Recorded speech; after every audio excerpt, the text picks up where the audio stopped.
Hello, everyone. Hi.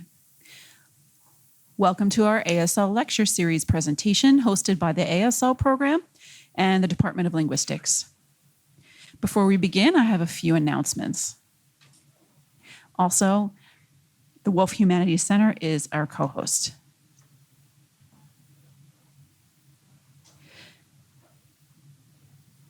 As you may have seen the projector that was up here earlier about Friday, we're going to have a deaf artist, Nancy Rourke, come here to the DRL building. That will be at Friday from 4 to 5 p.m. So if you'd like more information, if you'd like to check Instagram, Penn in Hand is posting information about that, or you can reach out to them.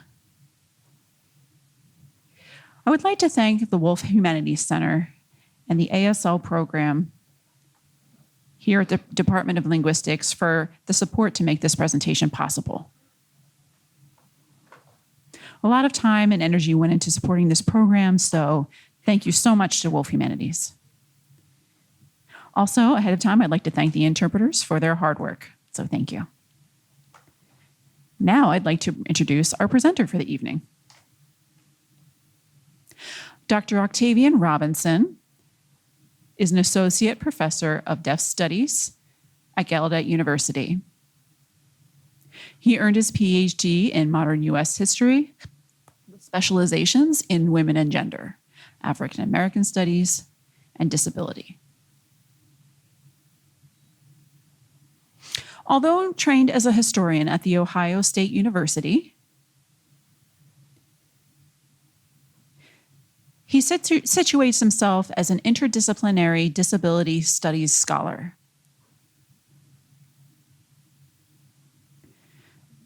With an emphasis on deaf-related questions. As a deaf-disabled scholar, his work takes on three major threads: attitudes towards sign languages and disability languaging, the politics of accessibility vis-a-vis sign language interpreting, and ableist rhetoric in deaf discourses.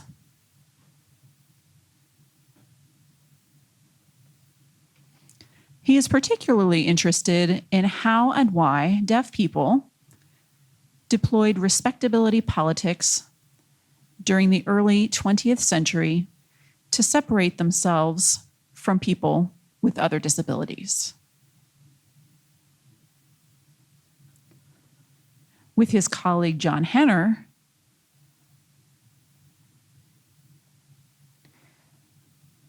Robinson recently began a movement in linguistics with their 2021 preprint called Unsettling Languages, Unruly Body Minds, a Crip Linguistics Manifesto.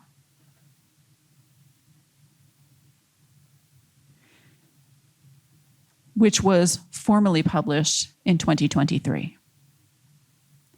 This framework has begun a revolution in linguistics and related fields in how linguists and practitioners talk about the ways that people language.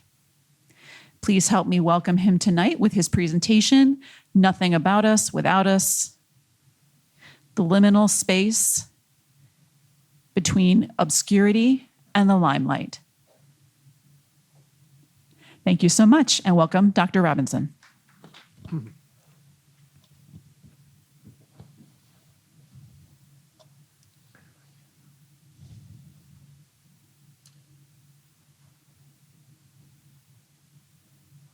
Thank you, Dr. Fisher.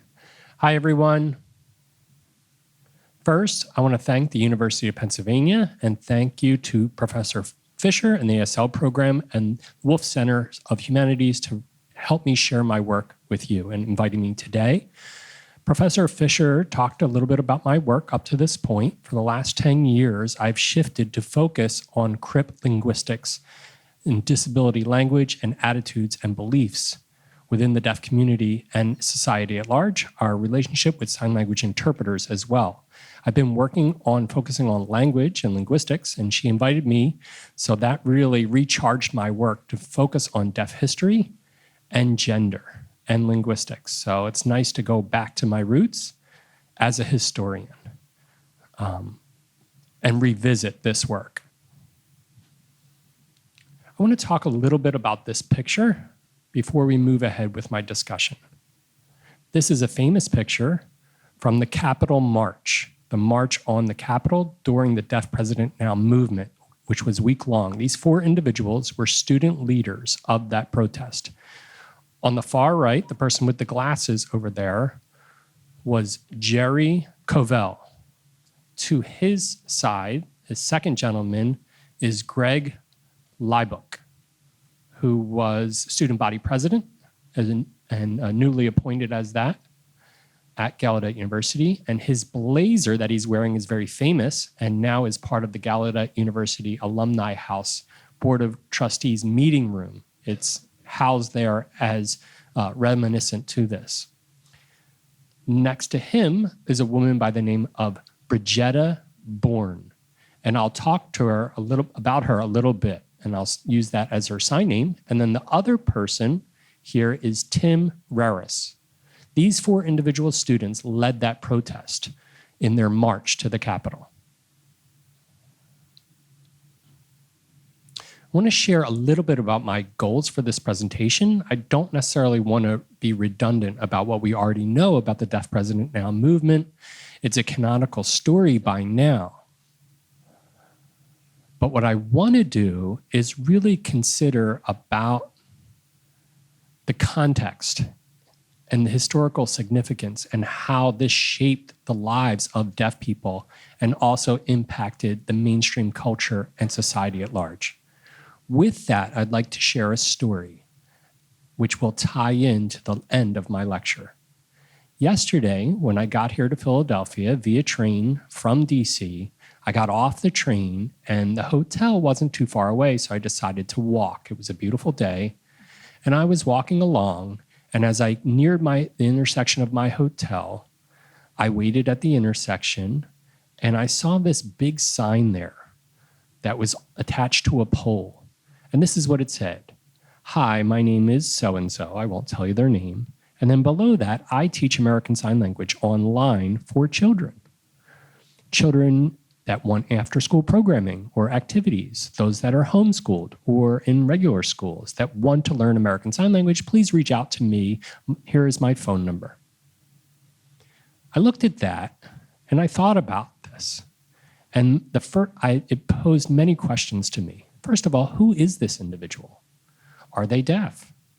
What's their relationship with the deaf community? What's their relationship with sign language? Are they qualified to be an instructor? Are they qualified to teach children? The children that they're recruiting for these classes, who would constitute this group? Who is this audience? Who do they think will benefit from this instruction? What do they think that they would benefit from in learning from this class? All of these questions came to mind almost immediately. And they're not just my own questions. They're questions that the deaf community often asks when they see things like this. Somebody says, "Oh, I want to teach sign language." Okay, but there's a lot to unpack there. There's a lot of political tension that I want to talk about towards the end of my lecture. And this isn't just about the Deaf President Now movement, but our timeline. Where are we right now in 2023? How did we get here? What kind of roles? What is the status that deaf people share in society? And can we assimilate or separate ourselves from sign language? Are we a part of who's offering sign language? And I want to give you a minute to just read this quote. He's good.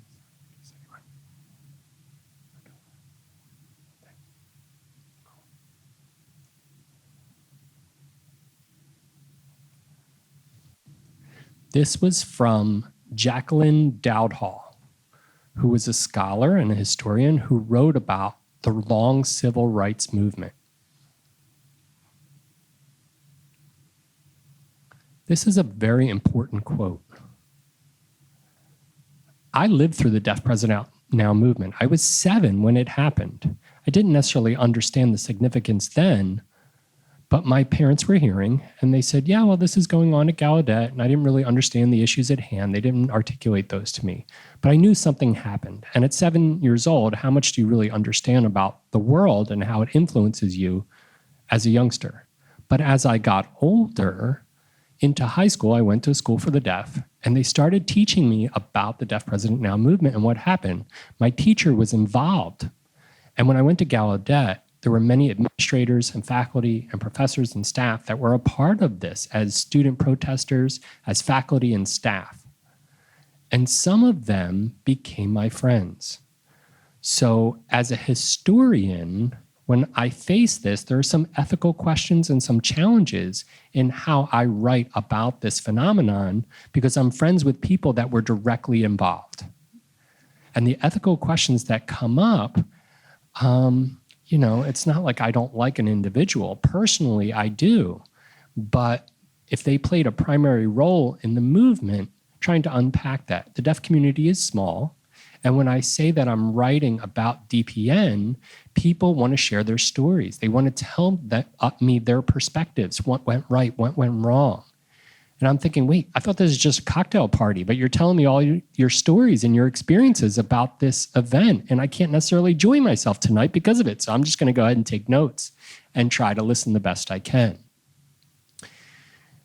And then what's true, looking back, is for deaf people, DPN was a very valued moment, right? It was a seminal moment.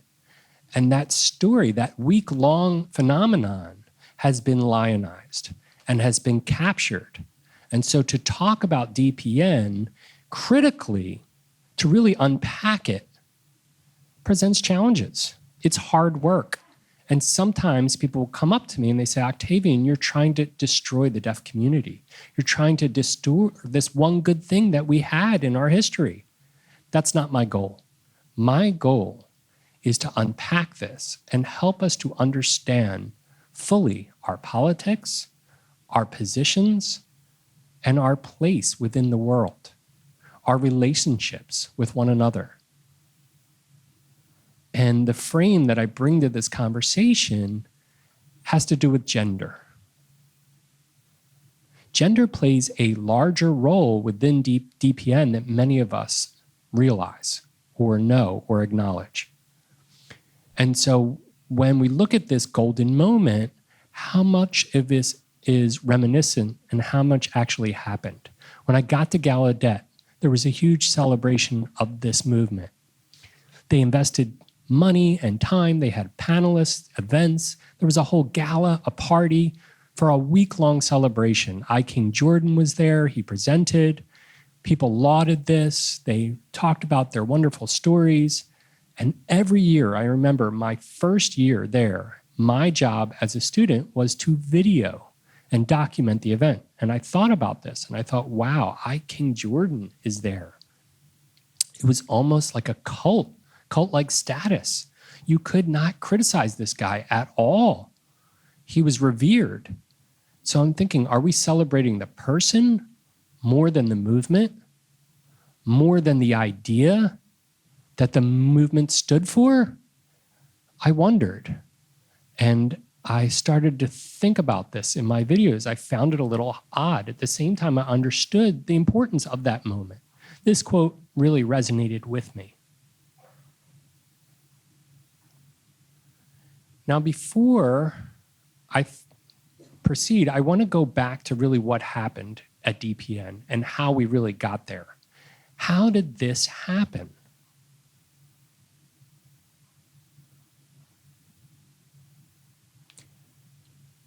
Glenda Gilmore, who was a historian, said that protests don't just happen out of nowhere. There are things that transpire. There are situational contexts that lead up to this. There's frustration, there's angst, there's organizing, there's galvanizing, there's building a movement. And then it manifests. And the protest lasted just a week, specifically 7 days. You can see the dates that are up here, March 6th to 13th. This protest happened right after Jack Gannon published a book called The Week the World Heard Gallaudet. There were various photos and newspaper articles that were all compiled into this book. One of the most famous pictures on the cover of this book, I want to bring this up. You can see the background. You see the multicolored flag with the different protesters there at the Capitol. And it's cut off. You can't see this, but further down it says Deaf President Now. And there's a banner there that's below. Next slide, please. So what was happening previous to this? First off, in 1988, at that point, there were 124 years that Gallaudet was in operation. Up to that point, there were 6 presidents, all of which were hearing white men. In 1984, there was a very important thing that happened. The president at that time, W. Lloyd Johns, he was the 5th president of Gallaudet, resigned when he was only in that capacity for 3 months. That was a quick resignation. They started a search. They knew it was going to be time-consuming and expensive. The Board of Trustees was at a loss. And Johns' resignation was a little bit unclear in terms of the reasons why he had immediately resigned. The Washington Post published an article giving 3 possible causes, one of which the board interviewed him and said that he was not a good fit for us. The other plausible reason, some people say, is that Johns was overwhelmed with all the responsibilities of running a special school for special people. Honestly, I worked at Gallaudet as faculty, and before that, I worked at a hearing university, much similar to Penn, and I can tell you it's not that different in terms of fundraising and getting people to donate money. You're dealing with faculty, you're dealing with shared governance, and dealing with a lot of economic factors as well. And so I don't know how different it is at Gallaudet, but that was the story in the Washington Post. And trying to unpack what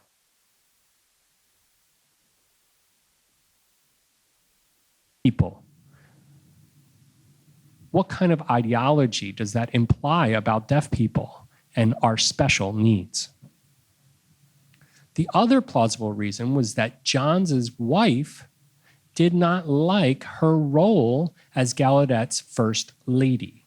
Typically, the spouse of the president would have the role of, courting donors, meeting people, networking, hosting parties, tea parties, and the like to engage with students, social stuff. Those 3 reasons were posited in the Post, but the community, the deaf community, really shared a different story. And the story that they shared was that Johns had an inappropriate relationship with his graduate assistant who was working in his office and was asked to resign because of it. Now, whatever the reason for his resignation, he was gone immediately after just 3 months. He was shown the door. The Board of Trustees then decided that it would be an expensive and difficult search, and they thought it was best that we bring in somebody who was already familiar with the school, who already knew the people and had those relationships, especially with the board. They asked Jerry Lee, who was Vice President of Finance and Administration, to take that interim role to guide the university for a short time. So Jerry thought about it and said, okay, but only for 3 years. That's it. After that, I'm out. I'm not interested in being the permanent president for the long term. This is very important because people looked at those 3 years, meaning they had ample time to start organizing. Back in 1984, there were 7 deaf men who were all white. Those 7 deaf guys were all from deaf families. That's a very significant factor. It's also important to note that they were all white and they were all men. Now, they all shared similar experiences in their stories.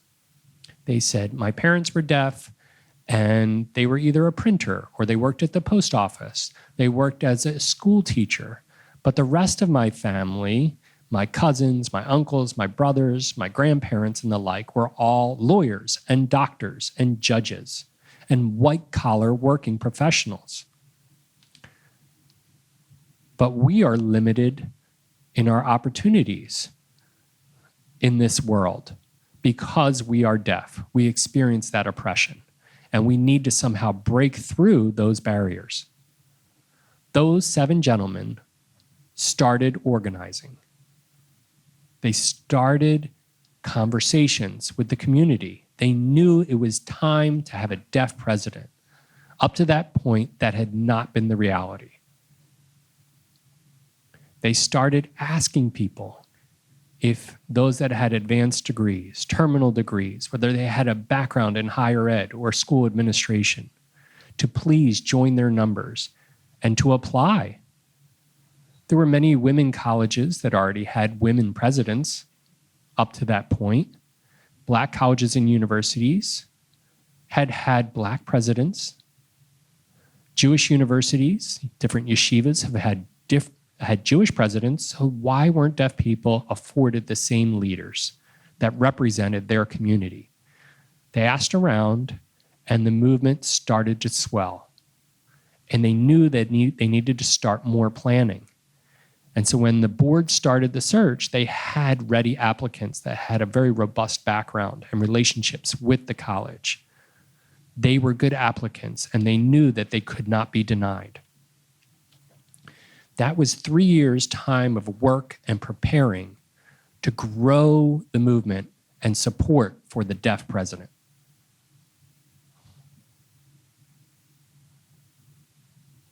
And then the search started.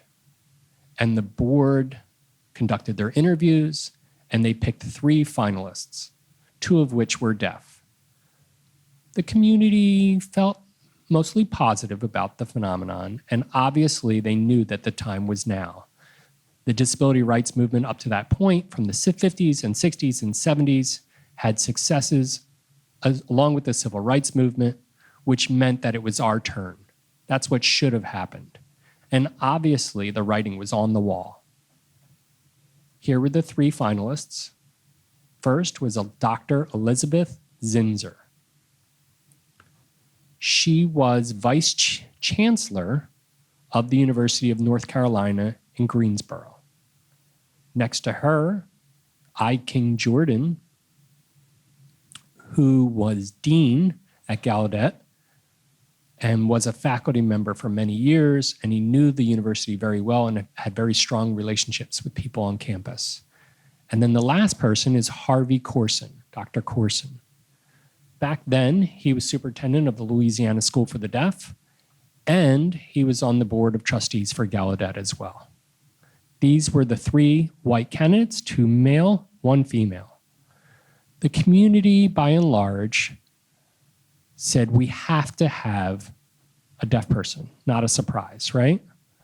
And they were ready, they were excited, and they were motivated. And then this happened. Shock, outrage, disheartening.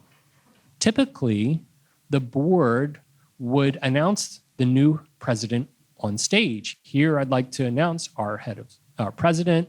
We're looking forward to achieving our vision, all of that. But that week, they didn't do that. The board already knew that people were organizing. They knew that there was a lot of pressure that was ready to erupt. And so instead of showing up in person, they waited till Friday night and then discreetly left pamphlets, different flyers in the gym and the field house, and then left abruptly. Many people suspect that they were hoping that Friday night people would be calm because it was spring break and students would already have been leaving campus to go home or on vacation, and so things wouldn't erupt. they'd be able to manage the situation. That was their hope for doing this. They left all these flyers emphasizing that we want to celebrate Gallaudet's first female president, and we want to congratulate Dr. Zinsser for taking this role. We're very excited about this. The students showed up at the field house. And the one word that came up again and again in different narratives was, "I feel betrayed." And this is how they signed it. They felt stabbed in the back. They were shocked. They were surprised. They were disappointed. They said, "We had good deaf candidates. They were there. They had terminal degrees. They had the requisite experience as faculty and administration previously. We've been advocating for 3 years up to this point. We've been galvanizing, and we told the board, and they still made this decision. They still did not pick a deaf president, and they were very disheartened. They grieved. They were disappointed. That same night, they all said, "You know what? We demand an answer right now. We are not going to wait on the sidelines." And so they came together and they marched. They marched in unison to the Mayflower Hotel. And they stood outside and they said, "We want the board here to give us our answer." Now that night is a little bit unclear in terms of what was actually said. Some people said that something was said, and then other people said, "No, the interpreter misinterpreted." Janet Bassett Spillman, who was head of the board of trustees, denies saying this, but the phrase that was interpreted was, "Deaf people are not ready to lead this university. They're not ready."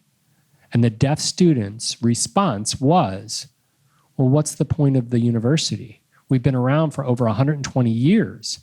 If your graduates will never be ready to lead this university after all this time," and that triggered a moment.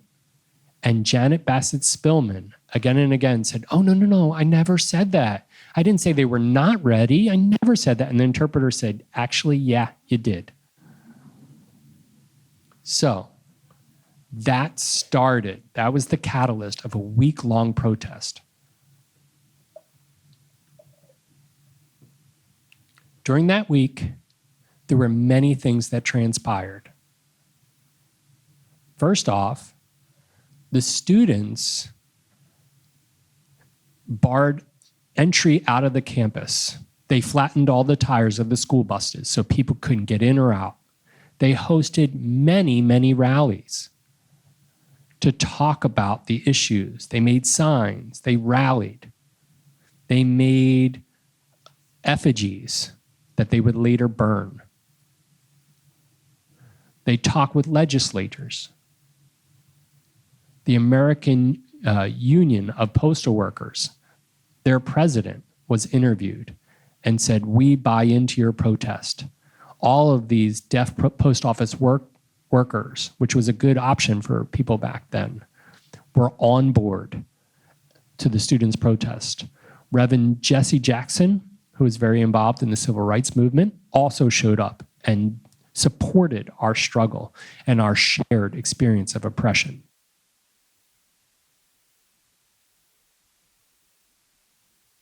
African American Civil Rights Movement and president of the Southern Poverty Law Center also said that this is a civil rights protest and really understood our shared struggles. We had all of this support. The community was on board. Deaf schools sent buses full of students. Deaf teachers and staff showed up en masse to Gallaudet to support this, or they hosted local rallies. All over the world, there were pictures of people protesting in Poland, in France, the UK, Latin America. Different people showed up to lend support and sent delegates saying, "We support Gallaudet, we support your students." They shared the message of what was happening. And then there was the march to the Capitol that really garnered a lot of attention.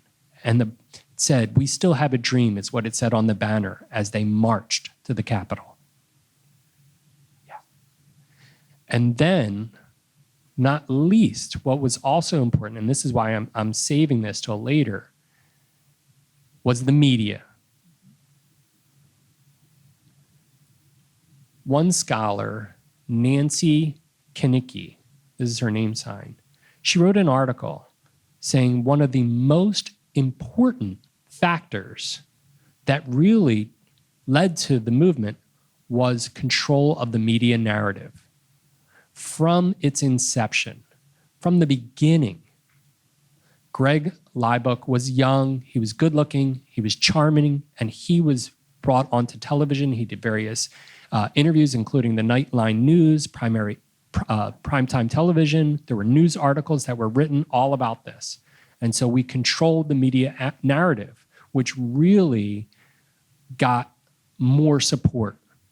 However, we need to think about gender here. It seems a little tangential. You're familiar with everything I said up to this point, but this now is new stuff. Regarding the media narrative, you have to remember, as I mentioned before, the week the world heard Gallaudet, when you look through this book and all of the pictures associated, if you revisit it and you see who was represented and who wasn't, who was at the forefront? Mostly men. It was very male-dominated in terms of the presence. And in the pictures, women less so. There were no Black people captured, which is interesting.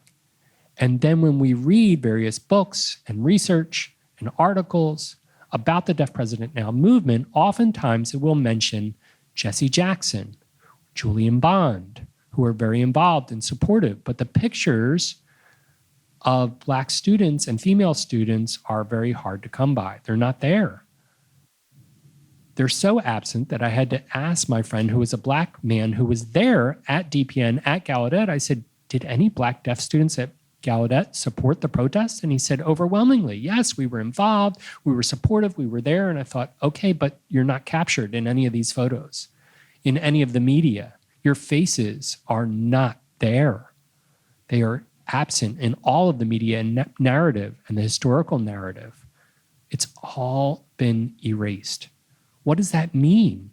We have to think about that. We have to unpack what that means.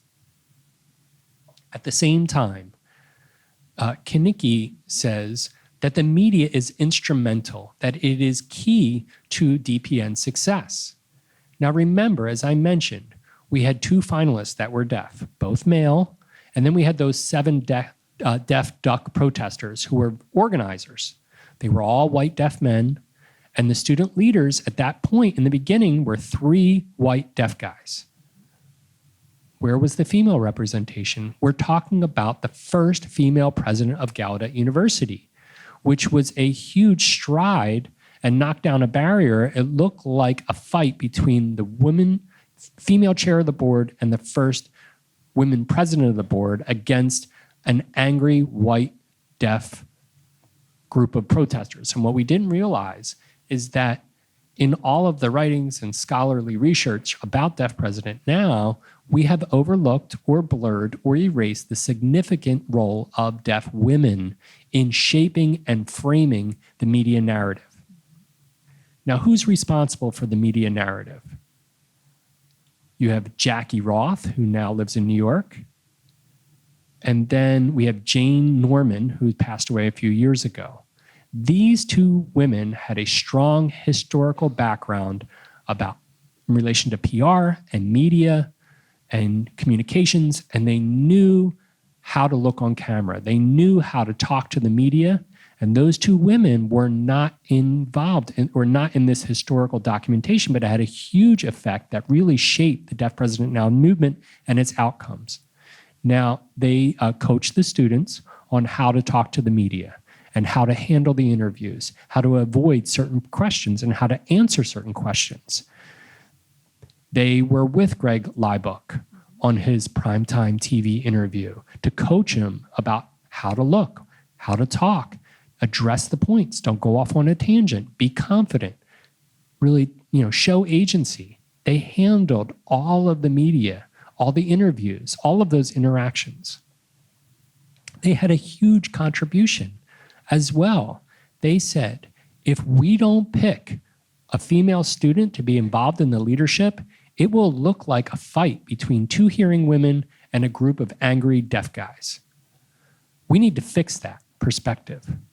And they wanted to recruit Brigetta Bourne to be part of, as the fourth student leader, to have female representation to address the gender question at hand. Now, Brigetta got involved in the protests as the story, there's conflicting stories. Brigetta's recollection of what happened, she says that she felt divided. She was unsure. She felt conflicted. She was a feminist. She supported women's equality, women leadership, and she feels like she could look up to Zinsser, that she would be a good role model for her as a young person and maybe what she could become in a female leadership role. That was very important to her. She recognized the importance of that relationship. And you have to remember the context there. The deaf community at the time was very sexist and oppressive of women. And so within that context, for Brigetta, it was important to her that she had female leadership to look up to. Now,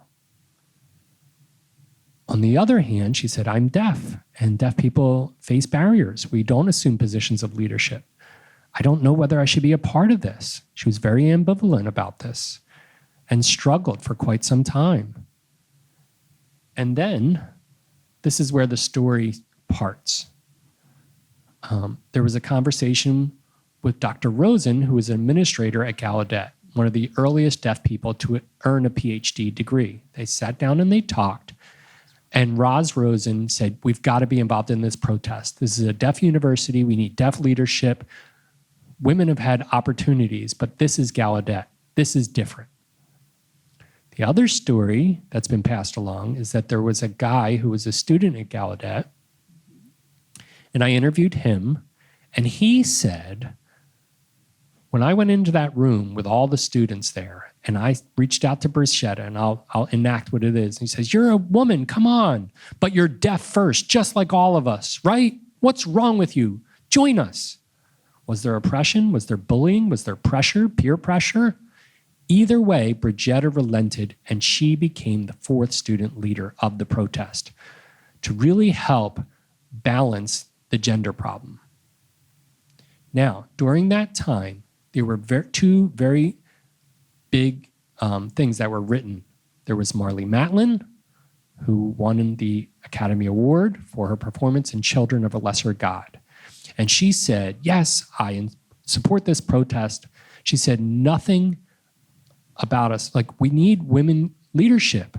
There are gender issues. Well, actually, she didn't address any of that. And then MJ Bienvenu is very well known as a deaf advocate and feminist in the deaf community. She wrote articles called Off Our Backs about deaf feminism. She wrote about the Deaf President Now movement and the role of deaf leadership. She didn't say anything as well about the gender aspects of the protest. They both were curiously silent. Now, with this gender framework, this becomes a little bit more complex. So, it's important to talk about this because when we look at the different books and the articles and stories about DPM, we often erase the role of women and the women's perspective. And that tension between feminism and deaf power, those two identities can be shared. And one important moment in that week that we overlooked or obscured is that Janet Norman, who I just mentioned, at that point, earlier in the week, the faculty and staff hadn't fully been convinced to support the protest. They were on the fence, they were fearful, they didn't want to lose their jobs. And some said, well, but female leadership is important. For various reasons, they weren't fully on board for the protest. And Janet Norman, at the time, she went she knew somebody at Howard University that was a PhD student, and they were in communication and media studies. She sat down and talked with this classmate about what happened.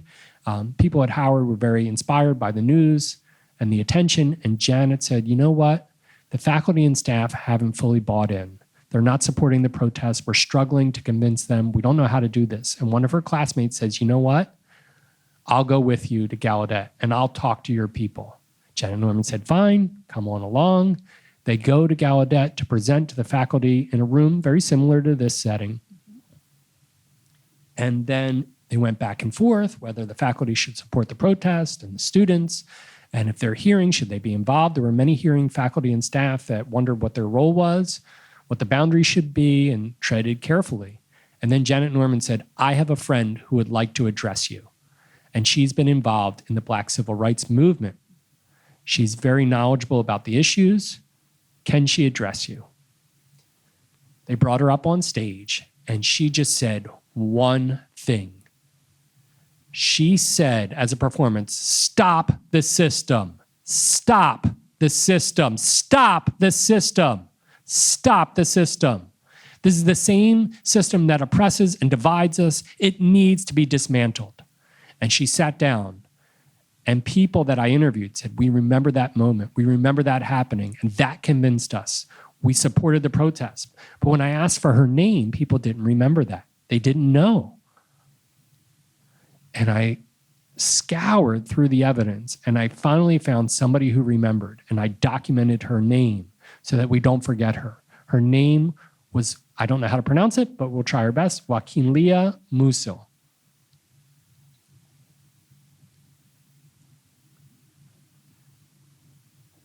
There are no representations of her or evidence of her in the community after that. But she came and she left, and the faculty were convinced. The hearing faculty and staff were galvanized. They were accountable. They supported the protest, and they wanted to stop the system. For a whole week, they protested. And Zinsser, to her credit, and I suspect this is a reason why the deaf community doesn't vilify Zinsser, it's because after 3 days, she said, you know what? This is an amazing social movement. This is an important civil rights movement for the deaf community, and I recognize the issues at hand, and I voluntarily resign after just 3 days without any contention. I wish you the best, and I support you students. The students had 4 simple demands. And again, the media message was to keep your narrative clear and simple, stick to the point, and here were the demands. No reprisals for those involved. The board had to become 51% or more deaf majority. Zinsser needed to be removed, and Janet Bassett Spillman, chair of the board of trustees, should be removed as well, and we need a deaf president. 4 simple demands. And they got all of them. In the end, their demands were met. We celebrated the victory. But then, now it's been 35 years. What's been happening since then?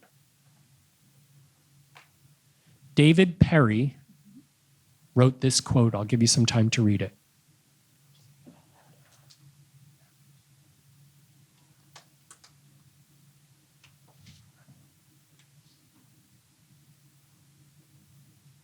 The Deaf President Now movement was a landmark moment, not just for the deaf community, but for disabled and civil rights movements in general. On the 30th anniversary, this was written. First, I want to focus on the impact at Gallaudet University. It changed how we look at the president of Gallaudet. Up to that point, it was all about administration, running the university, and fundraising.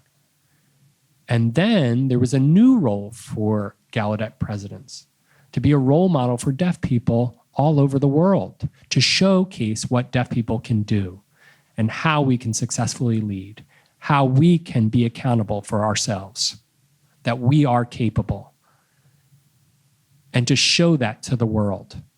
That really changed the role of the president.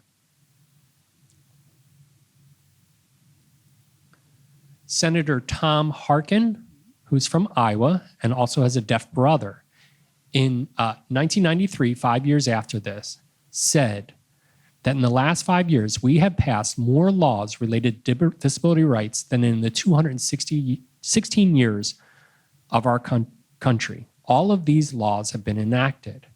And some of the most important laws that are passed are listed here. Improvement of the telecommunications accessibility, including phones, TTYs, relay services. Also in 1990, the Caption Act, Television Decoder Circuitry Act, that said all machines should have a chip in there for captions so you don't have to buy a separate decoder. And that was very important, not just for deaf people, for society at large. Many hearing people benefited from the use of captions. And then we had the Americans with Disabilities Act from 1990. And I want to recognize that DPN didn't just cause that. There's a rich history of the disability rights movement that have been advocating for decades to that point to get to this moment. This was passed in 1990 and then amended again in 2006. And then we have, last but not least, the United Nations Civil Rights of People with Disabilities that was passed in 2006. I think this quote is a little bit interesting. This is from Alan Cranston, a senator from California, said, "I've never seen a civil rights movement so absolutely complete. But if you ask around deaf and disabled people, they're not just happy with the access that we have here. Many people say it's not good enough. We're still experiencing barriers. We're still frustrated. There's a lot of resistance. They don't want to provide accommodations. Interpreters are expensive. They want to cut corners, make do with oral communication. Schools are pushing back on access for deaf and disabled kids. You name it. Our rights are still lagging very far behind. They're not fully met. In one respect, yes, we pass these laws that checks the box, but how is it really applied? There's a huge economic impact.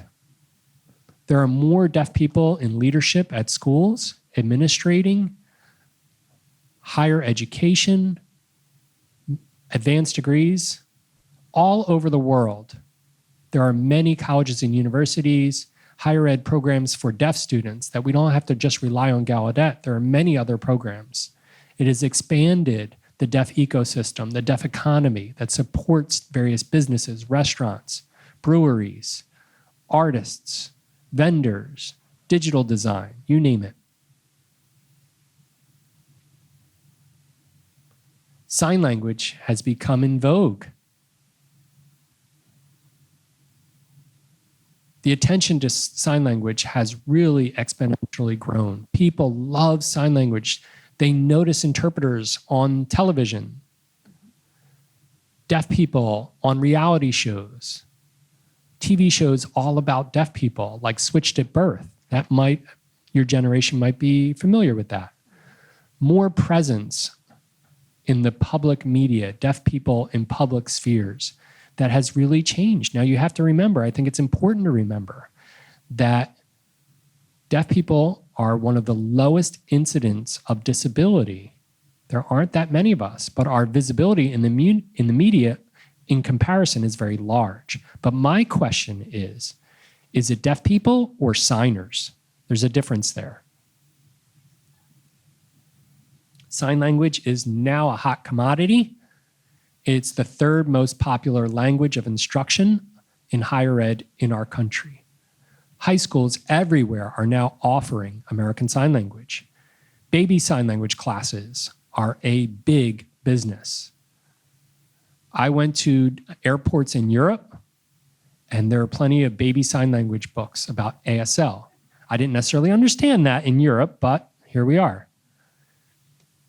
Many people are now interested in sign language, linguistics, research, there's technology, there's avatar signing. Many people are interested in the technological aspects that have come to be.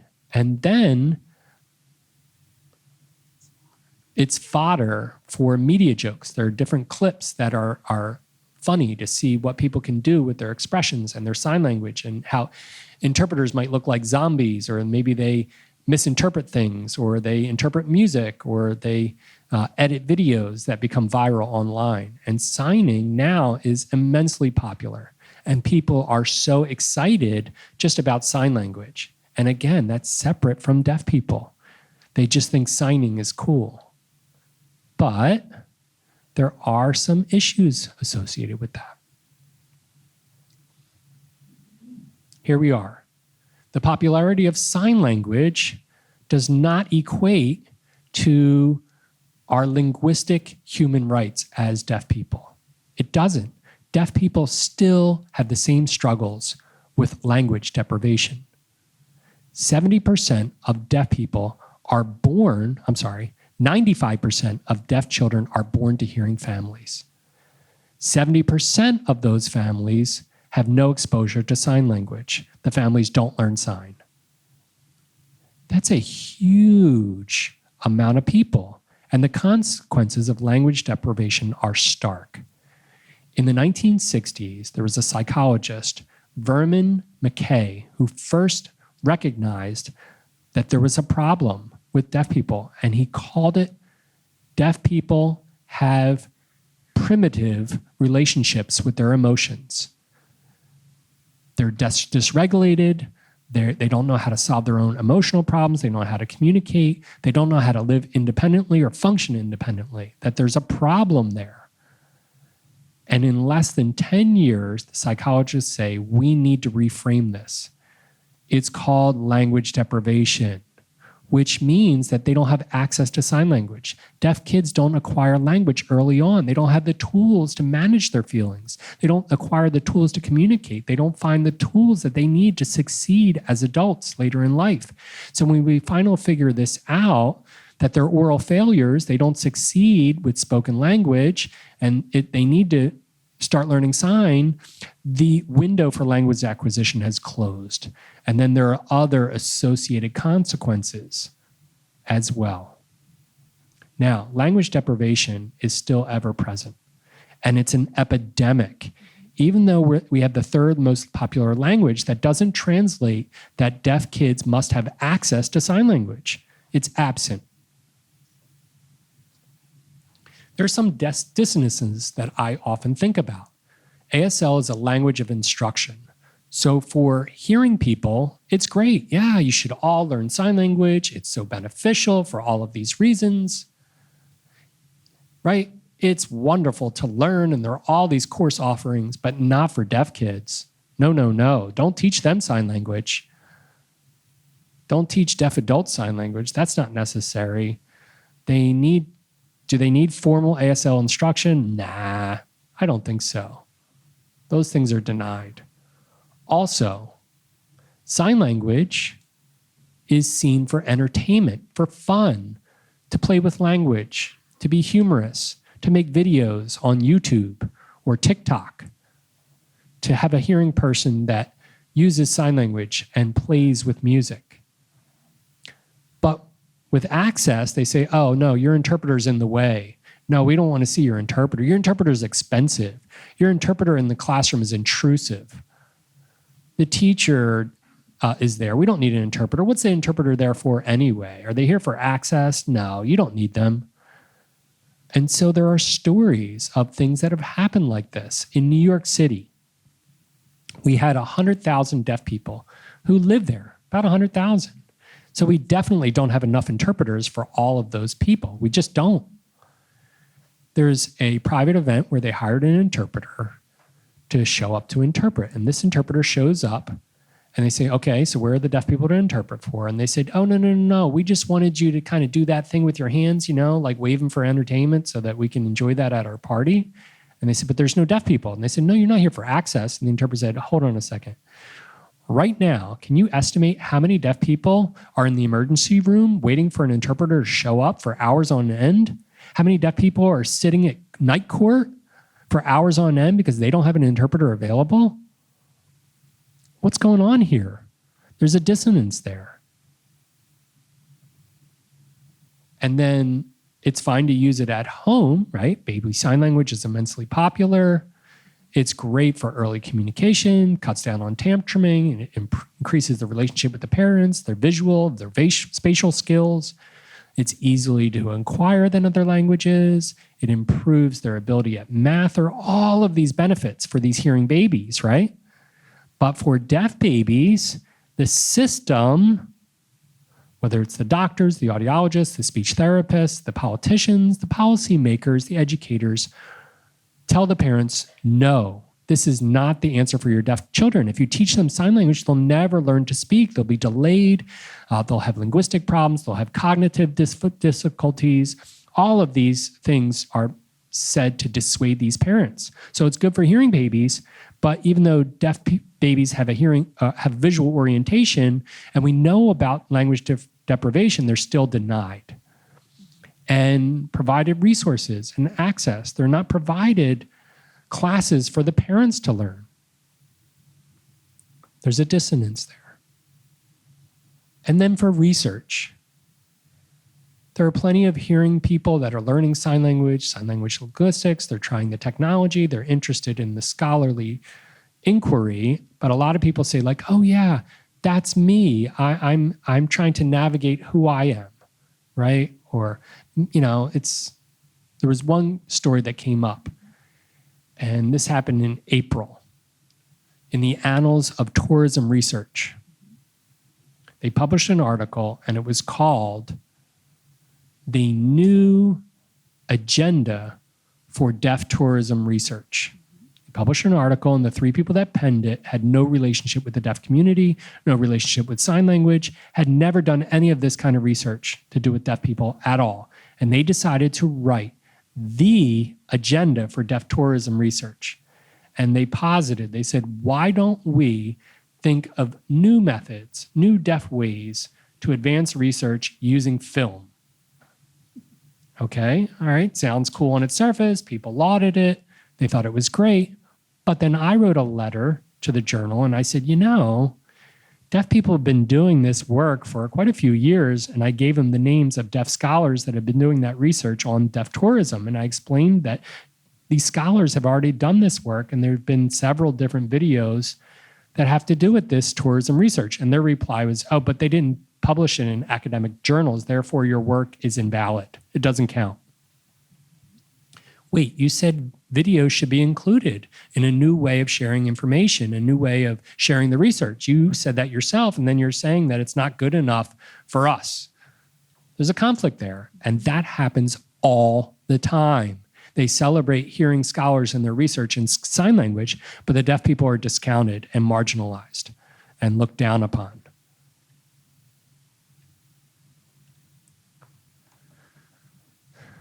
This is a famous illustration from a deaf artist, Mo Klusa, and it's called The Greatest Irony. You see a deaf baby who is fettered. They cannot sign. And next to them is a hearing baby that can use sign language. A lot of what I just shared pertains to this. This is a huge problem in our generation right now that deaf people are facing. And how do we advocate against language deprivation? How do we remind hearing people that, yes, we are thrilled that you're learning sign language. It's great that there's more exposure. We're great that you have more tools to communicate. We're thrilled in many respects. It's improved our quality of life, our interaction with you, but it's made it easier for us to order coffee at the coffee shop. But that doesn't mean that we've had advancements in our human rights. So how do we bring this together? How do we reconcile these two things? The popularity of sign language is great, but it doesn't get rid of autism and oppression and language oppression. It doesn't equate. These are my references. The first page is my work up to now. That's part of this presentation. And then these references are other scholars' work that have contributed. I want to say thank you. If you want to contact me, feel free to email me. And you can follow me on Twitter. I'm not very active, but this is my handle at Deaf Killjoy. Thank you for attending. I'm looking forward to our Q&A. We do have some time.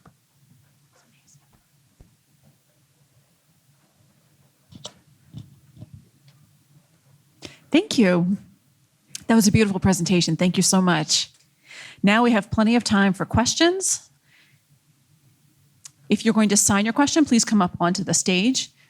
If you're going to speak English for your question, please use the microphone and come up front as well. The interpreter will come up with you. Who'd like to? Okay, come on up.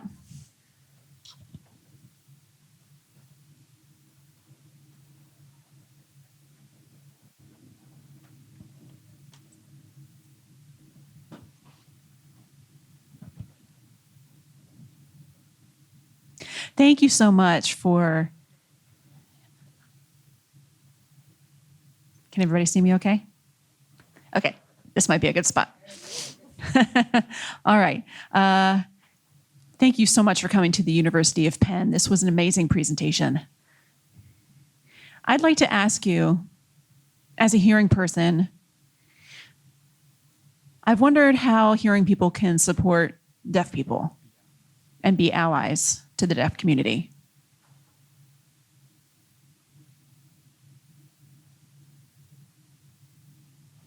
You said, sorry, I'm nervous.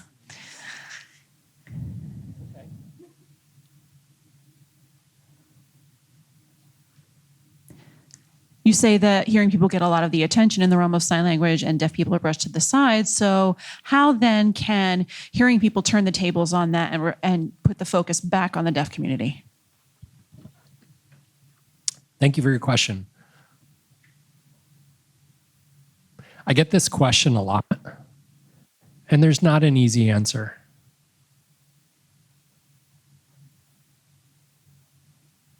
I teach American Sign Language too. I have in the past, not in the past few years, but when I taught ASL, I always thought that teaching ASL is a wonderful opportunity to teach language and to encourage activism and to have that orientation. So we impart our language, and that means you have a responsibility to the community where that language comes from. So what can you do in your lives, in your line of work, in your future collectively to value our language and understand the politics of that language and its use, and use whatever power you can to advocate for change, whether it's in policy making, that's great in that sphere, change public policy. If you become a teacher, that's great too. If you become a researcher or a scholar about sign language, or disability studies, disability rights, deaf studies, linguistics, whatever your discipline is, whatever you do, whatever power that you have as a voter, as a taxpayer, as maybe a parent, maybe a friend, maybe your friend has a deaf kid and they're not sure what to do, whether they should sign. I always say to my ASL students, a few years after you graduate, your signing skills will decline greatly because you're not using those. But the principle behind being able to calibrate your communication to fit other people's needs that communicate differently, you have those tools, you can figure it out, you can act, you can write, you can draw, you can gesture, you can point, you can do all these things and be more patient while you express yourself and not just say, oh, I'm waiting for you, and just text. There's an attitude shift that really connects with more community organizing, changing policy that benefits deaf kids, because really that's the key. It's all about language deprivation and support for schools for the deaf and educational policy that needs to change. The system is broken for deaf ed, and the ideas of mainstreaming for deaf kids just hasn't worked. The system calls it total inclusion. We call it total isolation. These kids are in silos, and that's what's terrible for language acquisition, social skills, relationships on so many levels. And so we need to really unpack and dismantle this and go back to larger school models for deaf kids. And that's just a small part of that answer. Thank you so much. Thank you. Are there any other questions from the audience?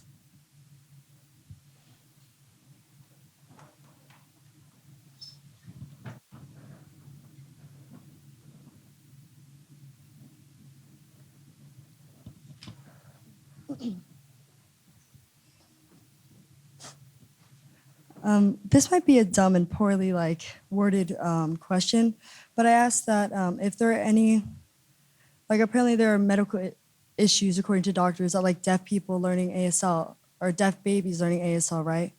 But why wouldn't there be any ASL issues for hearing babies according to doctors? Little babies are praised for learning ASL, but not deaf babies. I just don't understand where these issues are coming from. Sorry, that's poorly phrased.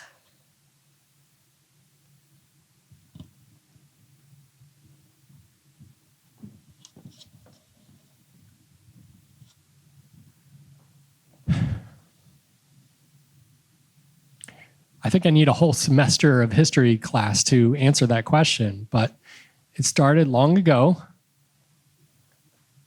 in the 17th century. There was a battle in deaf education, how to teach deaf children language. To start off, how would the word of God be imparted to a deaf child? In their mind, in their soul, how would that happen? How do we capture that? There was a lot of conversation about that. Is there a way we can figure out? Is it dependent on the spoken voice? Some people say no, we should just use gestures or signs. That was the beginning of that tension, and that became one of the largest ideological battles, and that still stands today, 400 years later. To this day, there's still that argument. The issues are layered, but basically, linguistic attitudes, spoken language is seen as better than sign language. It's more refined, it's more abstract. Spoken language gives more opportunity, it's easier to socialize with people, it's easier to assimilate. And deaf people who don't learn to speak will not necessarily be part of society in the same way. They won't be part of the nation state. They will be a foreigner in their own land. Deaf people who don't speak because they never became a product of economies, economic citizens. If we allow signing, deaf people will grow, which means our genetic pool might decline, the strength of our nation, the strength of our economy, the shape of that.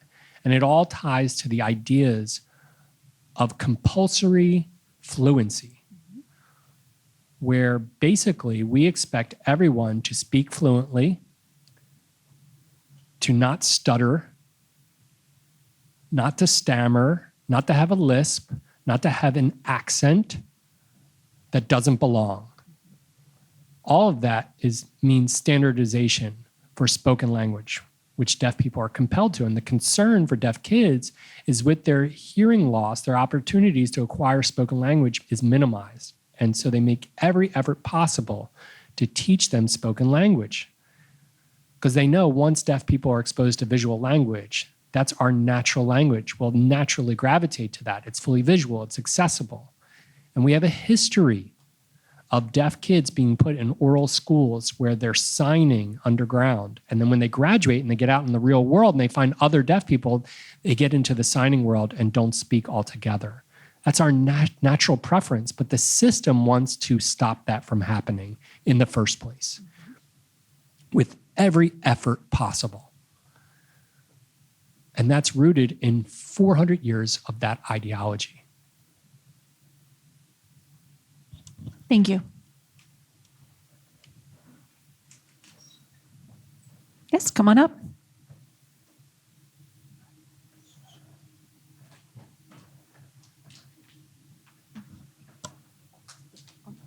Thank you.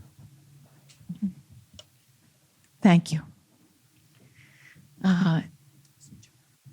Over here. Okay. I am a speech pathologist, and for many years, my first job was as a hearing therapist, and I worked with deaf and hearing impaired children in the public schools. They were integrated, and I have experienced everything that Octavian has shared with us today. A few years it was oral education, and that's the way to go. And then it switched to American Sign Language and Pennsylvania School for the Deaf. I was a consultant there, and it's been such a dilemma and such a problem. And the language deprivation, from my perspective and from his, is so devastating and crucial. Many parents who have deaf children don't learn sign language. So in answer to the question of how to help, we need to encourage parents to learn sign language, to communicate with their babies, and to give them the basis of language. My question for you is, back in the day, I learned signed English as well as ASL, and I don't know what your opinion about that is, because signed English was more of a grammatically correct oral spoken language versus ASL, which is a different linguistic formula of language. So that's my question, and I applaud your work and Gallaudet and all of those people who are helping change this situation.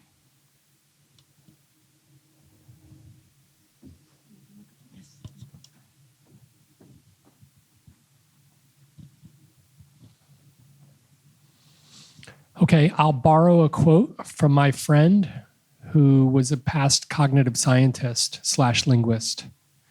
Remember, I'm a historian. I'm not a linguist. So I'm going to borrow his quote. SEE is not a language, signed exact English. It's not. It is a mode of communication. And the human mind is lazy. The human brain likes things that are faster, more simplified, more straightforward in terms of expressive communication, and ASL is much more rich than what SEE can do. It takes more cognitive work, and there's less of a return on that investment. So the human brain can be lazy, and ASL is more thorough as compared to signed English or other communication modes of signing.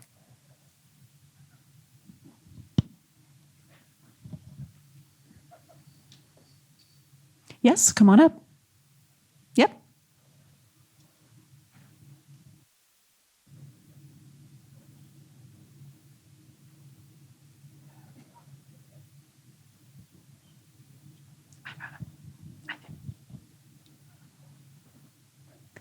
We have one person coming up before you.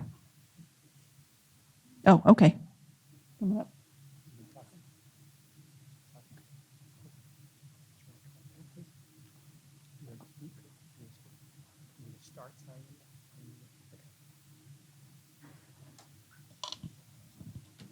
Hello.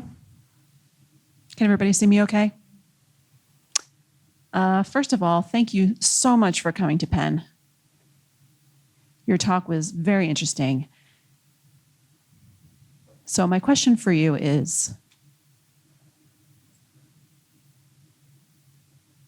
in regards to social media. I'm not fluent yet, so I think I'm going to speak this part.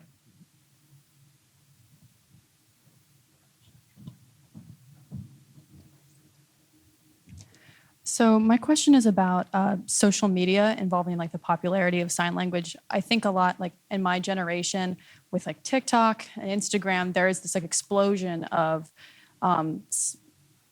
deaf creators, content creators on social media. And then there's a lot of like hearing creators that are kind of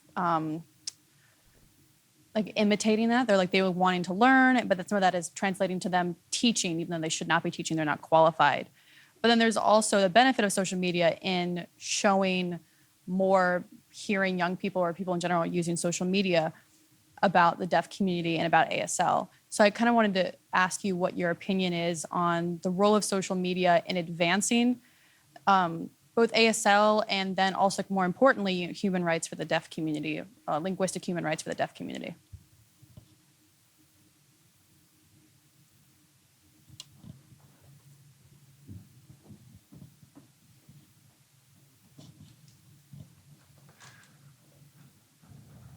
In terms of visibility, that doesn't always translate to positive things.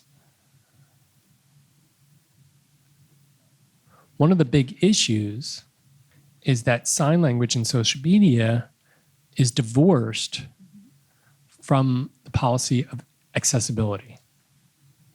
And so people sometimes see signing as not a language, but a commodity that we can play with our hands. That's fun and enjoyable. But it's a language, right? And this language has political and social contexts that we have to acknowledge that aren't separated. And in social media, that's not present. In my experience with people who interact with social media and sign language, they learn it because it's fun, it's cool, but they're not serious about really learning sign language and lobbying and advocating for human rights for deaf people. They're not serious about valuing access. That's not present. That is a disconnect. And then that leads to thinking about signing as a place of entertainment, as a source of entertainment. And that means using signs for clout. And that has a negative impact on interpreters. There are some interpreters now that refuse to interpret on television because that's saying like, oh no, then people are going to talk about me. They're going to have clips of me like Lydia Callis, who interpreted for Hurricane Sandy in New Jersey and New York just a few years ago. People took clips of her interpreting and then put it on social media and says that there's the slut of the day, or she's so hot, she should be the next mayor of New York City. And all of these comments just about her appearance, her body, that really sexualized and objectified her. And so we see more and more interpreters that don't want that public-facing exposure in their work because they don't want their work to translate to something that it's not. They don't want that kind of attention. And then there are some interpreters or people that become interpreters. They think, oh, that's so cool to garner that attention. There's the center of attention, and they become interpreters, and that becomes their that I'm here to entertain hearing people, not to provide access for deaf people. Like Kevin Gallagher, who's in Washington State. He had 20 years of the deaf community complaining about him, that he wasn't accessible, they didn't understand his signing, they didn't understand him, they couldn't work with him. And he interpreted for the gay men's chorus in Seattle, and people didn't understand him, and they complained again and again. And finally, the head of the choir said, well, but hearing people just love him. And the hearing people really want him. And the deaf community again and again says the interpreter is not there for entertainment for hearing people. They're here for access for us in this space, in this community. That's a huge disconnect. And social media, I think, does contribute to that. Thank you. Mm-hmm.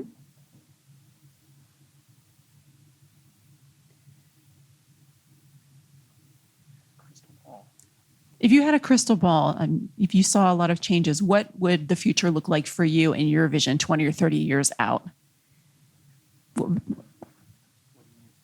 What do you anticipate seeing 20 or 30 years from now? Well, I don't have a crystal ball. It's hard to anticipate what's going to happen in history when you're a historian. But I'm hoping that more and more people will learn sign language, and that will increase better communication access for deaf people in public spaces. Now, it is my hope that ASL teachers, as a field, that it changes. If ASL as a field changes with teachers who really do have the right attitudes and the right contextual knowledge to instruct, then we can see a greater sea change. When we're talking about socio and political contexts related to sign language, responsibility that comes with being imparted language and instructing language and what that means. That activist orientation to lobby and fight for language. We need to work on linguistics as a field as well. There are many problems there that are pejorative to sign language, that it's less than spoken language. Is that because... And then tenured track professors, faculty for sign language linguistic research, deaf faculty, ASL teachers. We need representation, and we hope to see more of that. We have seen more tenured track positions for ASL teachers. Here and there, there's more interest in deaf scholarship. There's more interest there. We have seen some changes, but again, it's impossible to predict the future. I got to get the light out of my face. Okay, person closer to the front will be first, and the person further back will be second.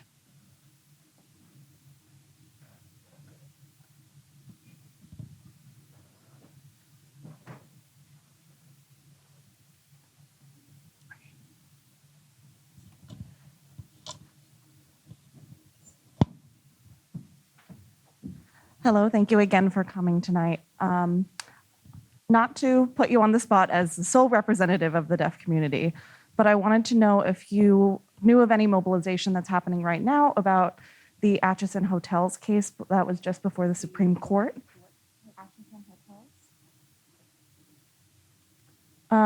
This is a case that threatens tester standing, which is one of the few enforcement mechanisms with the Americans with Disabilities Act. Meaning, this is the way that volunteers go on websites for different hospitality sites and to see if they would be accessible and if they comply with the ADA. So I know that some disability rights organizations at large have been mobilizing around this. And I just wanted to know if you had any insight into anything that's specifically happening within the deaf community and how that might create an impact further down the line.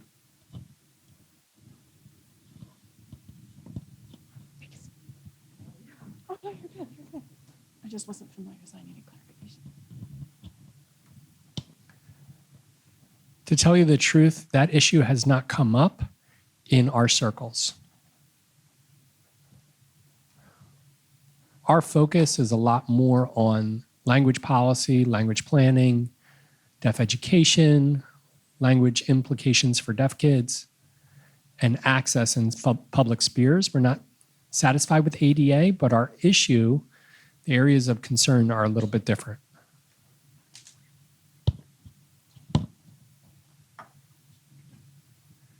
Somebody was asking about a certain case with the Supreme Court and the ADA, whether disabled people can go to test hotel accommodations. If you'd like to line up for questions in the aisle, you're certainly welcome to do that. We have, let's see, one person who is here, someone a little further back. You'll be third. So come on up.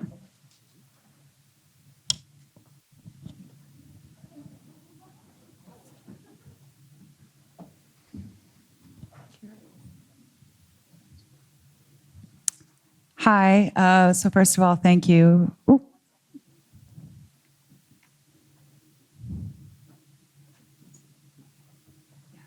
So thank you for speaking tonight. Your presentation was really wonderful. You had mentioned in discussing the DPN movement, the tendency towards respectability politics. And we see this in a lot of social justice movements of sort of prioritizing the least marginalized person or type of people within a marginalized community to push forth social change. And obviously, right now, there's a lot of push for more intersectionally inclusive social movements. So I'm wondering, within the deaf social justice movement, what and who is sort of leading a more intersectional analysis and cause? And by not being intersectional, what groups are most at risk of being left behind?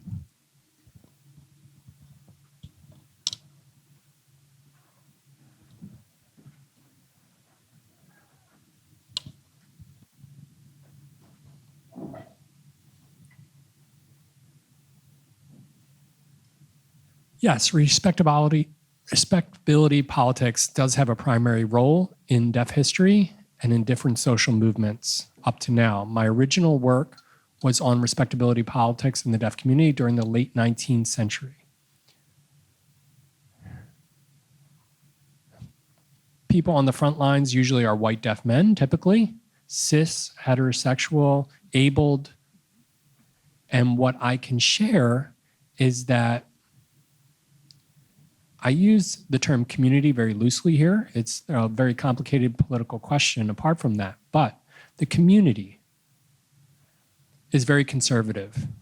When it has to do with gender, it's very conservative about sexuality and really reproduces and refracts societal attitudes towards race. And so within our own spaces and our own community circles, our schools for the deaf, we grapple and struggle with addressing racism, sexism, cis heterosexualism. We struggle with all of that in our community, and we have a lot of conversations about those things. We do have many different movements that are led. There's language deprivation, there is deaf education and policy, and typically the front of that are white deaf people, I have to say. And just now, we are starting to address more complicated questions about race and race relations and how it relates with classism and language deprivation. Class and race regarding education. And within that, there are struggles. And I won't say any specific group is less or more, but I know that the Black deaf community has really hit a lot of barriers within the broader community circles.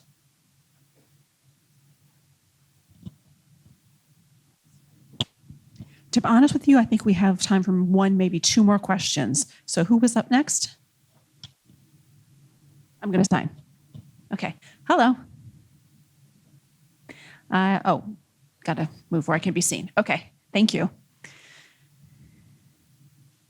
So I have a question for you.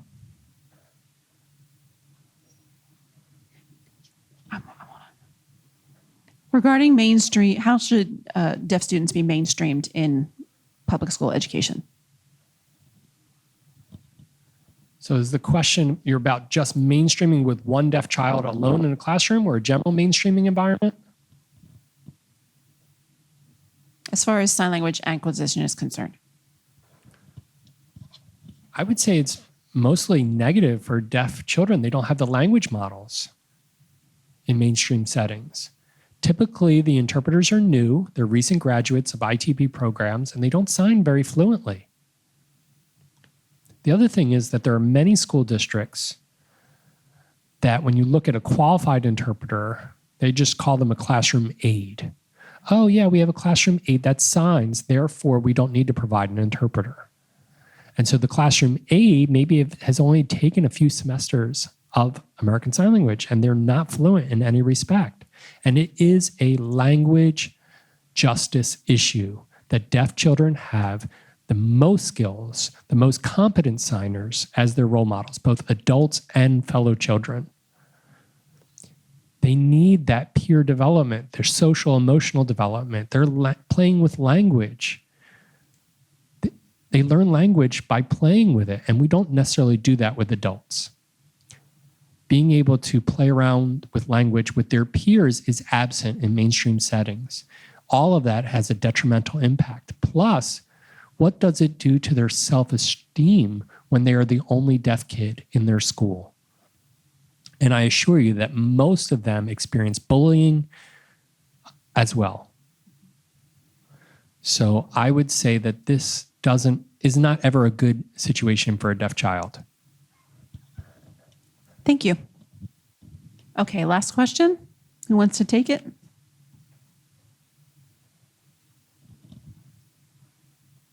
Okay, I'm going to try to sign. Hi. Oh. Thank you for your presentation. My question for you is, during Deaf President Now, why do you think the students didn't pick a female deaf candidate for president? And then also the gender issue. Okay, just to clarify, to make sure I understand your question, you're asking me why the students did not advocate for a deaf female president or didn't pick a deaf female president?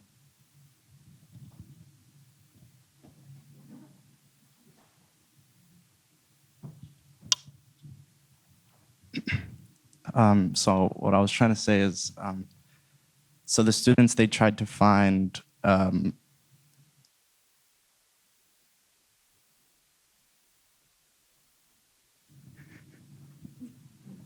hello. Oh.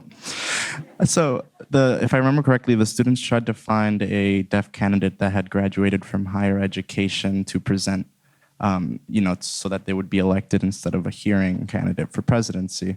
So my question is, why didn't they try to find a deaf woman that had graduated in higher education and would be qualified for the position, henceforth maybe lessening that gender problem during the protest?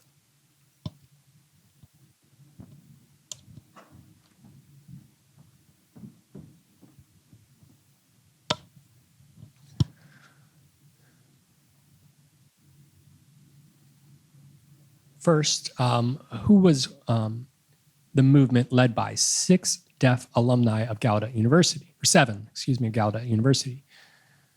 Did it ever occur to them that a woman would ever be in that kind of a position of being a finalist of that gender? That might have become a problem. I don't know if they thought about that.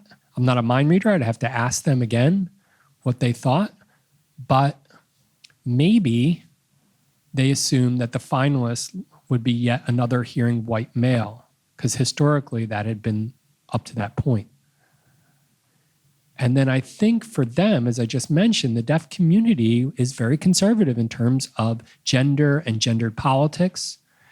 And I suspect that they thought that a deaf woman would not be able to compete with a white hearing guy. And so when the protest really erupted, they already had 2 finalists that were both deaf gentlemen, Harvey Corson and I. King Jordan. And that's who they had. Thank you. I want to thank Dr. Robinson and thank the audience for coming. That was such a beautiful presentation. We so appreciate your time. And now we have time for socialization, so I'll be happy to see you around. Thank you.